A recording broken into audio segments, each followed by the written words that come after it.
lovely student, welcome to Kavita Maths classes. We are starting chapter 4 data handling introduction video. So please like, share and subscribe Kavita Maths classes. और अगर ये video अच्छा लगता है तो please comments box में comments जरूर करिएगा कि वीडियो आपको कैसा लगा। एंड अब आते हैं चैप्टर पर। चैप्टर का नेम है data handling. Data handling introduction video है आज इस चैप्टर का। इस चैप्टर का इंट्रोडक्शन वीडियो है। इस वीडियो में इस चैप्टर के टॉपिक एंड कॉन्सेप्ट डिस्कस करेंगे कि जिससे जब आप एक्सरसाइज करोगे तो इजीली से ये एक्सरसाइज जो भी करोगे तो आपको इजीली कर सकते हो। सो नाउ चैप्टर पर आते हैं। चैप्टर का नेम है डेटा हैंडलिंग। अब डेटा हैंडलिंग होता क्या है? किसी भी इंफॉर्मेशन को कलेक्ट करने का एक जो तरीका होता है वो होता है डेटा हैंडलिंग। डेटा हैंडलिंग आपने 7th और 6th क्लास में भी पढ़ा था कि डेटा हैंडलिंग होता क्या है, लेकिन 8th क्लास में इस चैप्टर में सिर्फ 2 ही टॉपिक हैं। एक टॉपिक है पाई चार्ट और दूसरा है प्रोबेबिलिटी। पाई चार्ट कैसे बनाते हैं और प्रोबेबिलिटी का क्या फॉर्मूला है आपको दोनों ही इस वीडियो में समझाएंगे, तो आप लास्ट तक ये वीडियो जरूर देखिएगा। सबसे पहला टॉपिक पर आते हैं चांस एंड प्रोबेबिलिटी। अब प्रोबेबिलिटी होती क्या है, उसका क्या फार्मूला है, किसी भी चीज की प्रोबेबिलिटी निकालने के लिए उसका क्या फार्मूला है। सबसे पहले समझते हैं कि प्रोबेबिलिटी होती क्या है। प्रोबेबिलिटी का मतलब है the chance of occurrence of any event is known as probability. मतलब किसी भी चीज की होने की संभावना वो होती है प्रोबेबिलिटी। मतलब बारिश हो सकती है, बारिश नहीं हो सकती है, मार्केट जा सकते हैं हम, मार्केट नहीं जा सकते हैं, तो क्या है वो एक चांस है कि हम जा सकते हैं और नहीं जा सकते हैं, तो वो होती है प्रोबेबिलिटी। अब प्रोबेबिलिटी किसी भी चीज की प्रोबेबिलिटी का क्या फॉर्मूला होगा और वो कैसे निकाल सकते हैं। सबसे पहले यहाँ पर लिखेंगे पी मीन्स होता है प्रोबेबिलिटी और ई का मतलब है इवेंट या कोई एक्सपेरिमेंट आप कर रहे हैं तो लिखेंगे पी, ब्रैकेट में लिखेंगे ई, पी ऑफ इवेंट। मतलब प्रोबेबिलिटी कैसे निकालेंगे, उसका क्या फॉर्मूला होगा।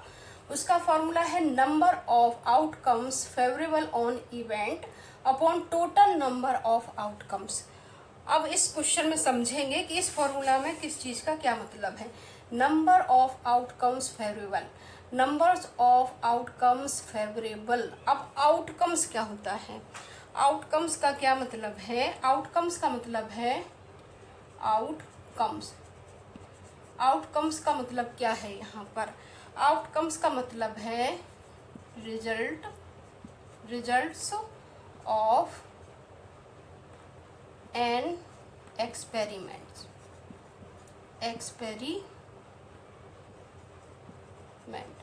Result of an experiment. Outcomes का मतलब है रिजल्ट ऑफ एन एक्सपेरिमेंट। अब रिजल्ट ऑफ एन एक्सपेरिमेंट से क्या मतलब है, इसका मतलब है कि किसी भी चीज का कोई भी इवेंट करते हैं, एक्सपेरिमेंट करते हैं, तो जो आपके पास आता है रिजल्ट जो भी मिलता है आपको वो होता है आउटकम्स। जैसे एक एग्जाम्पल समझाते हैं।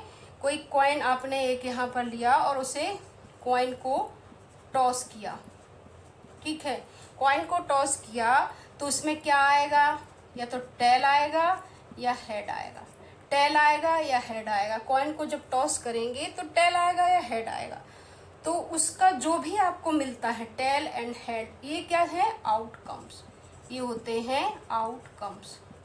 मतलब आपके जो भी चीज यहाँ पर आती है, जो भी आप एक्सपेरिमेंट या इवेंट करते हैं, तो जो आपके पास होता है वो होता है आउटकम्स।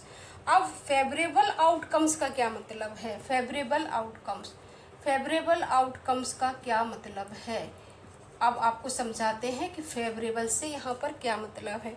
फेवरेबल का मतलब ये तो है आउटकम्स, टेल एंड हेड, 2 चीजें हैं यहाँ पर, तो ये है outcomes.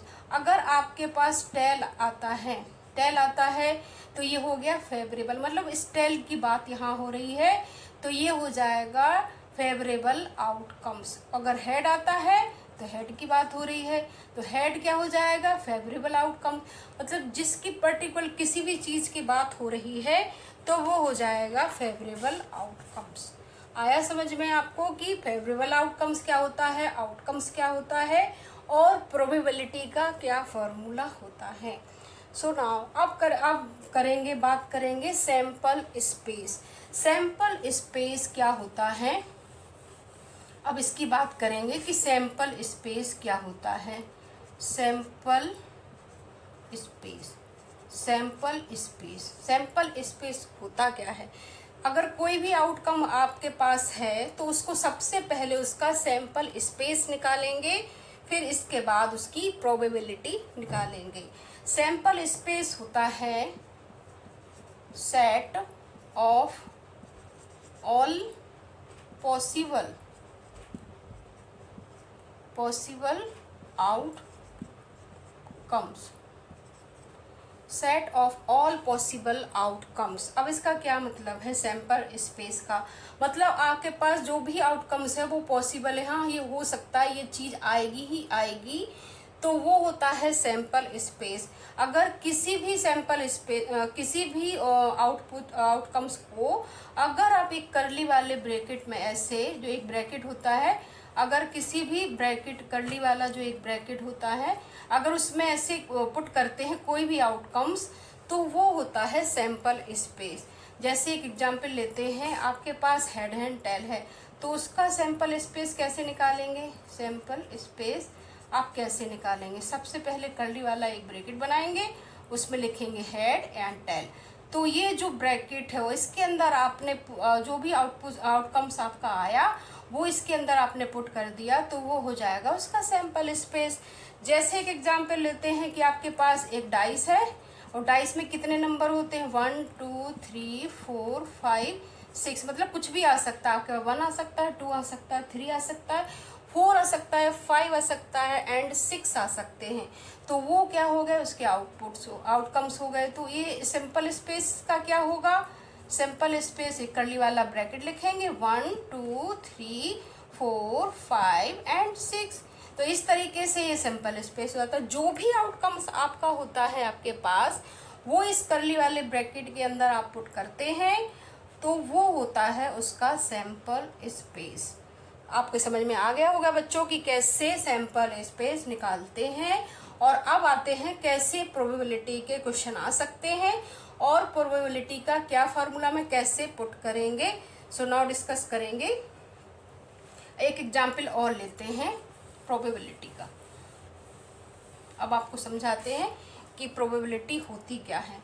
0 less than probability and less than 1। अब इसका मतलब एक पॉइंट नोट कीजिए यहाँ पर, 0 less than probability less than 1। इसका क्या मतलब है, इसका मतलब है कि यहाँ पर जो प्रोबेबिलिटी है वो कोई भी आप इवेंट करते हैं तो उसकी जो प्रोबेबिलिटी है वो 0 से छोटी नहीं हो सकती है और 1 से बड़ी नहीं हो सकती है। जैसे यहाँ पर प्रोबेबिलिटी श्योर इवेंट, इसका क्या मतलब है, श्योर इवेंट। श्योर इवेंट का प्रोबेबिलिटी होती है 1 एंड प्रोबेबिलिटी इम्पॉसिबल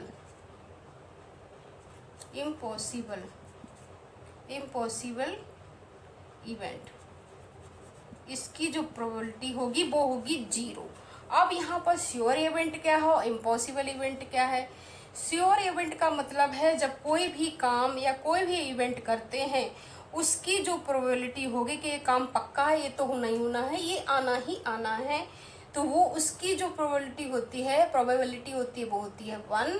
और अगर आपसे कोई काम आपका नहीं होना है, आपके पास नहीं है और उसकी प्रोबेबिलिटी आपसे फिर भी पूछते हैं तो उसकी प्रोबेबिलिटी होगी 0, तो उसको कहते हैं इम्पॉसिबल इवेंट। और आपके पास जो श्योर है, जो पक्का है, उसकी प्रोबेबिलिटी को बोलते हैं श्योर इवेंट और उसकी प्रोबेबिलिटी होती है 1। तो अब आपको समझाएंगे कि कैसे प्रोबेबिलिटी को निकालते हैं और इम्पॉसिबल प्रोबेबिलिटी क्या होती है और वो 0 कैसे हो सकती है। सो डिस्कस करेंगे। अब आपको एक एग्जाम्पल से समझाते हैं कि आपके पास एक डाइस है, रोलिंग अ डाइस। रोलिंग अ डाइस का मतलब है एक डाइस है और आपने उसे रोल किया है, तो आपके पास डाइस में कितने नंबर होते हैं? 1 2 3 4 5 एंड 6। 1 2 3 4 5 6। रोलिंग अ डाइस का मतलब है आपके पास कोई भी नंबर इसमें से आ सकता है। 1 आ सकता है, 2 3 4 5 6, कोई भी नंबर आपके पास आ सकता है। तो इसका सबसे पहले इसकी प्रोबेबिलिटी आप इससे निकालेंगे। इससे पहले आपको सबसे पहले इसका सैंपल स्पेस निकालना होगा। सैंपल स्पेस कैसे निकालें? कर्ली वाला ब्रैकेट करेंगे, 1 2 3 4 5 एंड 6। ये क्या करेंगे, इस ब्रैकेट में आपने जो आउटकम्स यहाँ रखा है, पुट किया है, ये होता है उसका सैंपल स्पेस। सबसे पहले आप इसको सैंपल स्पेस में रखेंगे और आपसे अगर पूछते हैं कि 1 की प्रोबेबिलिटी क्या है, 1 की प्रोबेबिलिटी मतलब 1 कितने बार आ सकता है, तो आप क्या फार्मूला लगाएंगे? Number of outcomes, number of outcomes favourable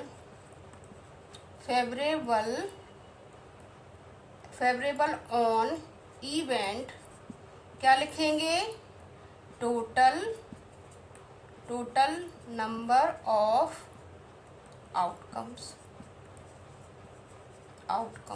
number of outcomes favourable on event, total number of outcomes.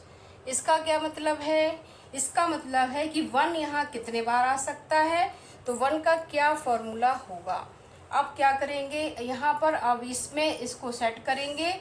1 की प्रोबेबिलिटी निकालनी है, तो 1 यहाँ कितने बार आएगा? 1 2, एक ही बार 1 है तो 1 लिखेंगे, और टोटल यहाँ कितना है? 6।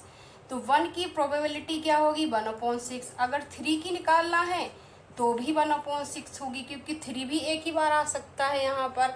ऐसे ही अगर 6 की निकालना है तो 6 की निकालना है।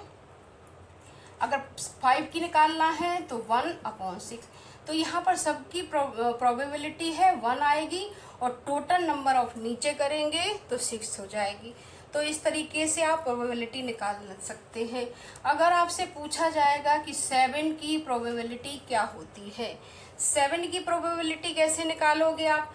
अब यहाँ पर तो सिर्फ 6 ही नंबर हैं और आपको 7 की प्रोबेबिलिटी पूछी गई, इसका मतलब है कि यहाँ पर ये इम्पॉसिबल प्रोबेबिलिटी होगी। तो आप क्या लिखेंगे? 0। टोटल में करेंगे 6 तो आएगा 0। मतलब क्या है? इम्पॉसिबल प्रोबेबिलिटी वो होती है जो आपके पास आउटकम्स ही नहीं है और आपसे पूछा गया है कि इसकी प्रोबेबिलिटी बताइए, तो ये क्या हो जाएगा? इम्पॉसिबल इवेंट, ये इम्पॉसिबल प्रोबेबिलिटी आप निकाल सकते हैं। या पूछेंगे आपसे कि नेगेटिव प्रोबेबिलिटी क्या है, आपके पास सारे पॉजिटिव नंबर हैं, यहाँ पर नेगेटिव प्रोबेबिलिटी नहीं है तो भी 0 हो जाएगा। अब नेगेटिव नंबर तो यहाँ पर नहीं है, तो 0/6 बराबर 0। मतलब है कि इम्पॉसिबल प्रोबेबिलिटी, वो इम्पॉसिबल इवेंट वो होता है जो आपके पास आउटकम्स नहीं है फिर भी आपसे पूछा गया है, तो वो होगा इम्पॉसिबल इवेंट, इम्पॉसिबल प्रोबेबिलिटी जिसकी प्रोबेबिलिटी 0 होती है। और जो आपके पास श्योर है कि आना ही आना है, वो नंबर पक्का है कि आएगा, या वो चीज़ पक्का है कि यहाँ पर है, तो वो उसकी जो प्रोबेबिलिटी होगी वो होगी 1।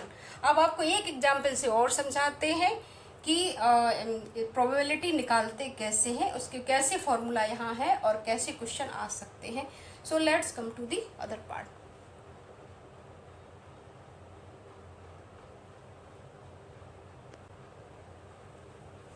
अब एक एग्जाम्पल लेते हैं एनसीईआरटी बुक से कि कैसे बनाएंगे, यहाँ पर कैसे प्रोबेबिलिटी का फॉर्मूला यहाँ पर करेंगे। सो नाउ पेज नंबर है 48 एंड एग्जाम्पल नंबर है 3। एग्जाम्पल नंबर है 3। अ बैग, क्वेश्चन है अ bag 4 red balls and 2 yellow balls. A ball is drawn from the bag without looking into the bag. What is probability is getting a red ball? Is it more of less than getting a yellow ball? अब इस question को मतलब समझते हैं कि इस question में करना क्या है। इस क्वेश्चन में पूछा गया है कि एक बैग है और उसमें 4 रेड बॉल्स हैं एंड 2 येलो बॉल्स हैं, और आपने बिना देखे इस बैग में से बॉल निकाली है, तो उसकी प्रोबेबिलिटी उसमें रेड बॉल आपके पास आई तो उसकी जो प्रोबेबिलिटी है वो यहाँ फाइंड करना है। और जो बॉल है वो साइज में बराबर है और बस उसका कलर चेंज है। येलो एंड रेड दो बॉल्स हैं। रेड बॉल्स आपके पास 4 है, येलो बॉल्स आपके पास 2 हैं। और आपको बिना देखे वहाँ से एक बॉल निकाली, जो आपके पास 4 बॉल है उसकी जो प्रोबेबिलिटी है वो बताइए। एंड जो 3 बॉल की जो येलो बॉल जो आपके पास है उसकी जो प्रोबेबिलिटी है वो क्या ज़्यादा है रेड बॉल से या कम है, तो वो भी आपको बताना है। सबसे पहले यहाँ पर आपको रेड बॉल्स की प्रोबेबिलिटी निकालनी है, फिर इसके बाद येलो बॉल की प्रोबेबिलिटी निकालनी है। सो नाउ अब आते हैं सॉल्व करते हैं, क्वेश्चन सॉल्व करते हैं। यहाँ पर क्या करेंगे, सबसे पहले लिखेंगे नंबर ऑफ रेड बॉल्स कितनी है आपके पास 4। नंबर ऑफ येलो बॉल कितनी है आपके पास 2। तो टोटल नंबर ऑफ बॉल्स कितनी होगी, टोटल नंबर ऑफ बॉल्स कितनी होगी 4 + 2 बराबर हो जाएगा 6। अब यहाँ पर आ जाएगा 6। अब फॉर्मूला यहाँ पर क्या लगाएंगे, क्या फॉर्मूला होता है, आपको रेड बॉल का निकालना है तो नंबर ऑफ रेड बॉल और total number of ball. Yellow ball का निकालेंगे तो वो फार्मूला यहाँ पर फिट करेंगे। तो सबसे पहले यहाँ पर क्या फॉर्मूला होगा, यहाँ पर फॉर्मूला आएगा P गेटिंग रेड बॉल्स। इसका क्या फॉर्मूला होगा, नंबर ऑफ फेवरेबल आउटकम्स का मतलब है रेड बॉल की बात हो रही है, आपके फेवर में रेड बॉल है तो आप उस फेवरेबल आउटकम्स की जगह रेड बॉल लिखेंगे और टोटल नंबर ऑफ बॉल्स क्या हो जाएगा यहाँ पर 4/6, 2 × 4, 2 × 3 = 6, 2/3 आएगा यहाँ पर। अब यहाँ पर येलो बॉल की बात करेंगे, येलो बॉल निकालेंगे P गेटिंग येलो बॉल। अब इसका फॉर्मूला इसमें ही फिट करेंगे, क्या होगा, येलो बॉल है 2, टोटल बॉल है 6, 2 बन जा 2, 2 3 = 6, 1/3। तो यहाँ पर 2/3 ग्रेटर देन 1/6, मतलब है जो रेड बॉल है का जो प्रोबेबिलिटी है वो येलो बॉल से बड़ी है। तो आप आंसर में क्या लिखेंगे कि P of getting red ball is more than getting yellow ball, ये आपका आंसर हो जाएगा, ये इससे बड़ा है। तो आई होप आपको इजीली समझ में आ गया होगा कि प्रोबेबिलिटी का क्या फार्मूला है और कैसे प्रोबेबिलिटी निकालेंगे, किस तरीके से प्रोबेबिलिटी का फार्मूला क्या होगा और कैसे इसको सॉल्व करना है। सो आई होप आपको इजीली समझ में आ गया होगा। अब नेक्स्ट टॉपिक पर आते हैं कि पाई चार्ट होता क्या है और उसको कैसे ड्रॉ करेंगे, पाई चार्ट बनाएंगे कैसे। So let's come to the other topic. अब आते हैं नेक्स्ट टॉपिक पर। नेक्स्ट टॉपिक है यहाँ पर पाई चार्ट, उसको बोलते हैं पाई ग्राफ। पाई ग्राफ भी कह सकते हैं और पाई चार्ट भी कह सकते हैं। इसको कैसे ड्रॉ करेंगे और इसके किस तरीके से क्वेश्चन आ सकते हैं। जैसे यहाँ पर एक सर्किल बनाया, वो सर्किल पर पाई चार्ट बनता है। एक यहाँ पर ये सर्किल है, सर्किल अभी मैं रफली बना रही हूँ, एक सर्किल है और सर्किल को यहाँ पर सेंटर से ऐसे एक रेडियस बनाएंगे और अगर पर्टिकुलर यहाँ पर ऐसे ये यहाँ पर एक सेक्टर में डिवाइड करना है।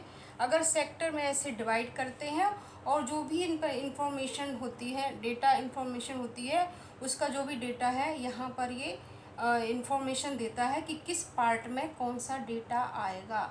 और ये जो पाई चार्ट है वो एक सर्किल पर बनता है। अ circle graph is also called a pie chart. इसे पाई ग्राफ भी कहते हैं और पाई चार्ट भी कहते हैं।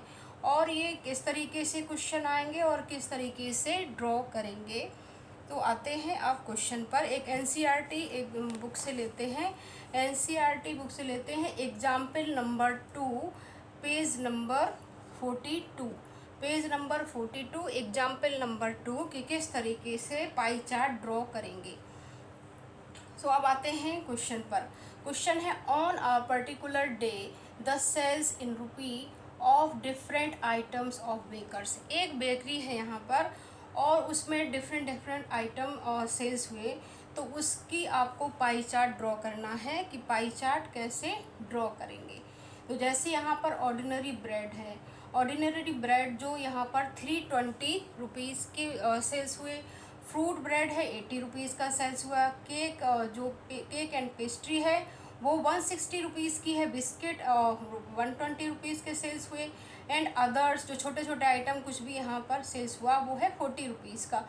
उनका जो टोटल निकला है वो है 720 रुपीज़ है। तो अब इसका आपको एक पाई चार्ट ड्रॉ करना है कि पाई चार्ट ड्रॉ करके बताइए किसके हिस्से में कौन सा डेटा यहाँ पर आया। तो पाई चार्ट ड्रॉ करने के लिए सबसे पहले आपको सेंटर एंगल निकालना होगा। सेंटर एंगल कैसे निकालेंगे, यहाँ पर एक टेबल बनाई है, पहले आपको टेबल बनाना होगा। टेबल में आइटम होंगे, फिर क्या सेल्स हुआ इन फ्रैक्शन में करेंगे, फिर सेंटर एंगल निकालेंगे। तो सबसे पहले यहाँ पर ऑर्डिनरी जो ब्रेड था वो 320 रुपीज़ का हुआ। फ्रूट ब्रेड 80 रुपीज़ का। केक्स एंड पेस्ट्री 160 की। बिस्किट 120 का। एंड अदर्स में 40। इनका जो टोटल किया वो आया 720 रुपीज़। अब क्या करेंगे, फ्रैक्शन में कैसे लिखेंगे, जिसका आपको निकालना है। जैसे ऑर्डिनरी ब्रेड का निकालना है तो 320 करेंगे और जो भी टोटल आता है उसको अपॉन में करेंगे तो वो फ्रैक्शन में हो जाएगा। फिर ऐसे 80 अपॉन 72, 160 72, 120 72, 40 अपॉन 72। तो इस तरीके से इसको फ्रैक्शन में लिखेंगे। आप फ्रैक्शन में यहाँ सॉल्व कर सकते हैं, डायरेक्टली सेंटर एंगल में भी लिख सकते हैं। मैं यहाँ पर आपको यहाँ पर हम सॉल्व करके दिखाएंगे। 0 से 0 कट हो जाएगा, 0 से 0 कट हो जाएगा। 8 4 जा 32, 8 9 जा 72। तो यहाँ पर फ्रैक्शन आया 4/9। 0 से 0 कट हो जाएगा। 8 1 जा 8, 8 9 जा 72। तो 1/9 हो जाएगा फ्रैक्शन में। फिर ये इससे कट हो जाएगा। फिर यहाँ पर 8 2 जा 16, 8 9 जा 72। तो यहाँ पर फ्रैक्शन में आ जाएगा 2/9। फिर यहाँ से ये भी कट हो जाएगा, फ्रैक्शन में ये भी आ जाएगा। 12 1 जा 12, 12 6 जा 72, 1/6। फिर यहाँ से ये भी कट हो जाएगा। यहाँ पर ये कट होगा 4 1 जा 4 और 4 को 70 से 72 को डिवाइड करेंगे, आएगा यहाँ पर 18। तो ये हो जाएगा 1/18। तो इस तरीके से ये फ्रैक्शन निकालेंगे। अब सेंटर एंगल निकालने के लिए क्या करना होगा, सेंटर एंगल निकालने के लिए जो यहाँ पर फ्रैक्शन आया है उसको 360 से मल्टीप्लाई करेंगे, क्योंकि जो ये सर्किल जो होता है एक रेवोल्यूशन 360 डिग्री का, कंप्लीट सर्किल 360 डिग्री का होता है। तो यहाँ पर जो भी फ्रैक्शन आएगा उसको 360 डिग्री से मल्टीप्लाई करेंगे। सो नाउ अब यहाँ पर क्या करेंगे, इसको मल्टीप्लाई करेंगे 360 डिग्री से। तो यहाँ हो जाएगा 4/9 मल्टीप्लाई बाई 360। अब कट करेंगे, यहाँ पर ये 9 है, 9 से 4 को कट करेंगे, 9 4 जा 36। तो यहाँ पर आ जाएगा 160 डिग्री का एक एंगल हो जाएगा, वो है ऑर्डिनरी ब्रेड का। यहाँ पर सेंटर आया एंगल आया 160 डिग्री का। दूसरा भी लेते हैं 1/9 360 डिग्री। अब इसको भी कट करेंगे, 9 4 जा 36। तो यहाँ पर आया 40 डिग्री का एंगल, वो किसका है, फ्रूट ब्रेड का। अब तीसरा एंगल लेते हैं 2/9 मल्टीप्लाई बाई 360 डिग्री। इसको भी करेंगे, 9 4 जा 36। तो यहाँ पर आ जाएगा 80 डिग्री। ये किसका है, केक एंड पेस्ट्री का। बिस्किट का करेंगे 1/6 और 360 डिग्री। इसको कट करेंगे, 6 6 जा 30। तो यहाँ पर आ जाएगा 60 डिग्री। ये है बिस्किट का। अदर का करेंगे 1/80 360 डिग्री। 18 2 जा 36। तो ये आ जाएगा 20 डिग्री का एंगल। अब यहाँ पर 160, 40 degree, 80 degree, 60 degree and 20 degree. अब यहाँ पर ये यहाँ पर सेंटर एंगल हैं। अब सेंटर एंगल से आप यहाँ पर एक पाई चार्ट बना सकते हैं। पाई चार्ट के लिए 360 डिग्री का एक एंगल 360 डिग्री का एक सर्किल बनाएंगे, फिर इसमें पाई चार्ट को शो करेंगे, यहाँ पर ड्रॉ करेंगे, डिवाइड करेंगे अलग अलग पार्ट में। आपको बताना होगा कि 160 डिग्री का डेटा क्या होगा, 40 का, 80 का एंड 60 का एंड 20 का। तो वो यहाँ बोर्ड पर नहीं बनाएंगे, वो आपको नोटबुक पर ड्रॉ करके बताएंगे कि पाई चार्ट कैसे बनाएंगे। So let's come to the other part. अब आते हैं नेक्स्ट टॉपिक पर। नेक्स्ट टॉपिक है पाई चार्ट। पाई चार्ट अब ड्रॉ करेंगे नोटबुक पर। पाई चार्ट कैसे बनाएंगे, अब आपको पता होगा कि कौन कौन से सेंटर एंगल आए थे यहाँ पर। 160 डिग्री, 40 डिग्री, 80 डिग्री और 60 डिग्री एंड 20 डिग्री। 160 पर है ऑर्डिनरी ब्रेड एंड 40 है फ्रूट ब्रेड एंड 80 था केक्स एंड पेस्ट्री। बिस्किट है 60 एंड अदर्स में है 20। अब इस जो एंगल यहाँ पर सेंटर एंगल हैं उनको आपको पाई चार्ट में ड्रॉ करना है। सबसे पहला एंगल है 160 डिग्री का। तो पाई चार्ट में कैसे ड्रॉ करेंगे, यहाँ पर एक सर्किल तैयार करेंगे, 360 डिग्री का एक सर्किल ड्रॉ करेंगे और ये है प्रोटेक्टर। प्रोटेक्टर की हेल्प से सबसे पहले यहाँ पर जो ये लाइन है 90 डिग्री की, ये इसको इस पे रखेंगे ऐसे और यहाँ पर एक रेडियस बना लेंगे, रेडियस करेंगे, सेंटर से एक लाइन करेंगे और रेडियस होगी। अब इसको इस वाले जो है यहाँ पर सेंटर, इसको इस पॉइंट पर ज्वाइन करेंगे और यहाँ पर देखेंगे ये जो लाइन है इस सेंटर से जो ये लाइन है इसको इस लाइन पर आना चाहिए। ऐसे इस तरीके से प्रोटेक्टर रखेंगे, ऐसे सेंटर एंड लाइन ज्वाइन हो जाएगी। अब आपको सबसे पहला एंगल बनाना 160 डिग्री का। तो 160 डिग्री का एंगल कहाँ पर है, आप ये भी नोटिस करें कि अंदर की तरफ ये जीरो है। अगर अंदर की तरफ ये जीरो आ रहा है तो आपको इस तरफ वाली लाइन से ड्रॉ करना है एंगल्स। और अगर बाहर की, अगर आप इस तरफ से रेडियस लेते लेफ्ट साइड से तो बाहर की तरफ जीरो है, तो इस तरफ के एंगल आपको लेना होते। अब यहाँ पर अंदर की तरफ जीरो है, मीन्स यहाँ पर राइट साइड से आपको एंगल काउंट करना है। राइट साइड से एंगल लेंगे और आपको 160 डिग्री का बनाना है। तो 160 कहाँ पर है, 160 है यहाँ पर, दिस वन, ये वाला जो एंगल है ये है 160 डिग्री का। तो यहाँ पर आप साइन लगाएंगे एक, फिर यहाँ से 160 डिग्री का ये एंगल ये आया है, इसको इससे ऐसे करेंगे और इसको ज्वाइन करेंगे सेंटर से ऐसे, और अंदर की तरफ होना चाहिए। तो ये इस तरीके से ये हो जाएगा 160 डिग्री का एंगल। 160 डिग्री का एंगल बन जाएगा। 160 डिग्री पे क्या था, ऑर्डिनरी ब्रेड, तो आप यहाँ लिखेंगे ऑर्डिनरी ब्रेड। अब दूसरा एंगल है यहाँ पर 40 डिग्री का। 40 डिग्री का पर क्या था, फ्रूट ब्रेड। तो आपको ये जो न्यू लाइन है आप इसको बेस लेंगे और यहाँ से एंगल बनाएंगे। यहाँ पर न्यू लाइन क्या है, इसको प्रोटेक्टर को ऐसे रखेंगे, फिर इसका जो सेंटर है उसको यहाँ पर ऐसे रखेंगे और इस वाली लाइन को ज्वाइन करेंगे इस तरीके से ऐसे। अब देखेंगे कि 40 कहाँ पर आ रहा है। आपको 40 डिग्री का एंगल बनाना है। तो 40 डिग्री का एंगल कैसे बनेगा, ये है यहाँ पर 40 डिग्री का एंगल। अंदर की तरफ देखेंगे और यहाँ ऐसे निशान लगाएंगे, फिर इसको क्या करेंगे, 40 डिग्री को इससे ज्वाइन करेंगे इस तरीके से और अंदर की तरफ बनाएंगे। तो ये हो जाएगा 40 डिग्री का एंगल। 40 डिग्री का एंगल ऐसे बनाएंगे और इस पर क्या है, 40 डिग्री का था फ्रूट ब्रेड, तो आप यहाँ लिखेंगे फ्रूट ब्रेड। अब यहाँ पर ये न्यू लाइन आई है तो आप न्यू लाइन से ही बेस करेंगे। 80 डिग्री का एंगल यहाँ पर बनाना है। 80 डिग्री का एंगल पर क्या था, केक्स एंड पेस्ट्री। तो यहाँ पर अब ये जो लाइन आई है इसको बेस बनाएंगे। तो इस तरीके से फिर यहाँ करेंगे, इसको ये जो पॉइंट है इस पॉइंट को यहाँ रखेंगे एंड इसको बेस लेंगे, इस पॉइंट को यहाँ रखेंगे, ये इस तरीके से बेस आएगा ऐसे, दिस वन। फिर यहाँ पर देखेंगे 80 डिग्री का कौन सा एंगल है। 80 डिग्री कहाँ पर आता है, 80 डिग्री है, 70 एंड 80, 80 डिग्री आएगा यहाँ पर, यह है 80 डिग्री का एंगल, 80 डिग्री आ रहा है यहाँ पर। तो इसको, इस एंगल को इस एंगल से ज्वाइन करेंगे अंदर की तरफ ऐसे। ये कौन सा, ये किस पार्ट में था? 80 डिग्री पर क्या था? 80 डिग्री पे था cakes and pastry, cakes and pastry. अब यहाँ पर ये वाला जो बेस है तो इसको लेंगे, इसको कैसे लेंगे?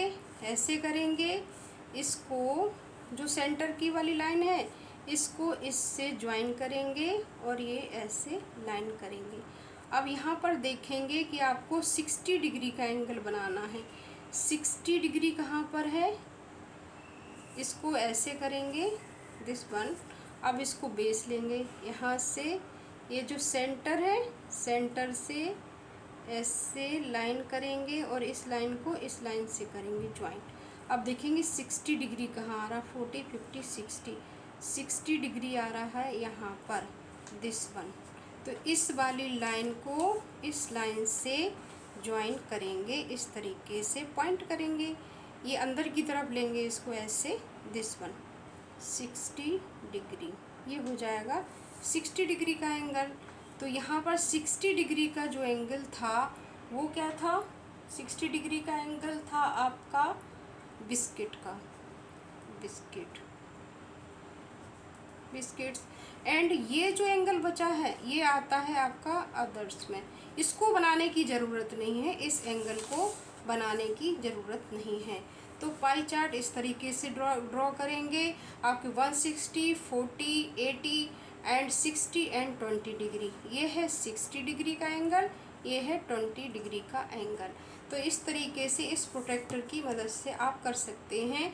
आपको ध्यान रखना होगा आपको कि ये जो सेंटर वाली लाइन है इससे और लास्ट वाली लाइन का ज्वाइन होना चाहिए और आप रेडियस बना के फिर एंगल बना सकते हैं। तो आपको समझ में आ गया होगा कि पाई चार्ट किस तरीके से बनाते हैं। पहले 360 डिग्री का एक एंगल बनाएंगे और फिर पाई चार्ट आप एंगल को, जो सेंटर एंगल निकलेंगे उनको आप ड्रॉ कर सकते हैं। यहाँ से एक रेडियस बनाएंगे, फिर अगर अंदर की तरफ ज़ीरो है तो राइट साइड से एंगल बनाएंगे और अगर बाहर की तरफ ज़ीरो है तो लेफ़्ट साइड से एंगल ड्रॉ करेंगे।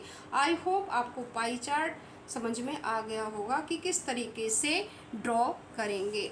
अब ये इस चैप्टर का ये इंट्रोडक्शन वीडियो था डाटा हैंडलिंग का, और आपको इजीली समझ में आ गया होगा कॉन्सेप्ट एंड इस चैप्टर के जो भी टॉपिक हैं। तो आई होप आपको इजीली समझ में आ गया होगा। सो प्लीज़ इस चैनल को लाइक कीजिए, शेयर कीजिए और सब्सक्राइब कीजिए कविता मैथ्स क्लासेस। और अगर आपको ये वीडियो अच्छा लगता है तो कमेंट्स बॉक्स में कमेंट्स ज़रूर करिएगा कि वीडियो आपको कैसा लगा। Good bye.